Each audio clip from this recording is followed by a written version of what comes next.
आपण किती वेळ द्यायचा किती नाही द्यायचा याच्यावर बारीक लक्ष दिलं पाहिजे, म्हणून तुम्हाला सगळ्यांना बोलले.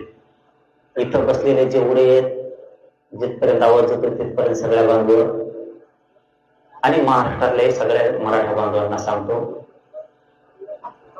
आपल्याला 29 ऑगस्टला म्हणजे 1 महिन्यानंतर आता 29 जुलै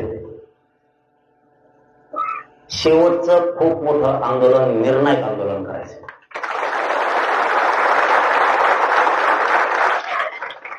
शेवटचं आंदोलन करायचंय आणि निर्णायक करायचंय.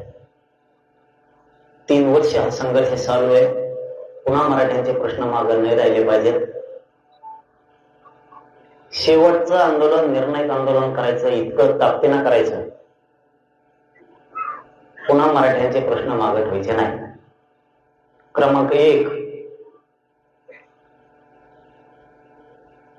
सगळ्यांनी समजून घेणं खूप गरजेचं आहे. नुसतं बैठका सुद्धा उपयोग होत नाही. आपल्या 58 लाख नोंदी राज्यात सापडल्या. आपण सरकारला वारंवार सांगतो, तुमच्या सगळ्याच्या साक्षीने तुम्ही 58 लाखाचे प्रमाणपत्र द्या.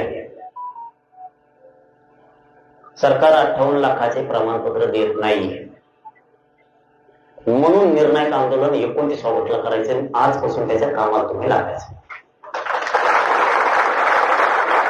याच्याच बरोबर 58 लाख नोंदी सापडल्या. ज्यांना कुणाला नोंदी सापडलेल्या माहित आहेत त्यांनी अर्ज करा. पुन्हा आपल्याकडे बाजू नाही आली पाहिजे बरं का. एकदम खेळीमेळीची बैठक चालली आपली आता. सगळ्यांनी समजून घेतलं तर आपल्या पुढच्या 10 पिढ्या सुधारणार आहेत. म्हणून सगळ्यांनी विषय समजून घ्या. लोकशाही मराठी ऐका, पहा, जागरूक रहा.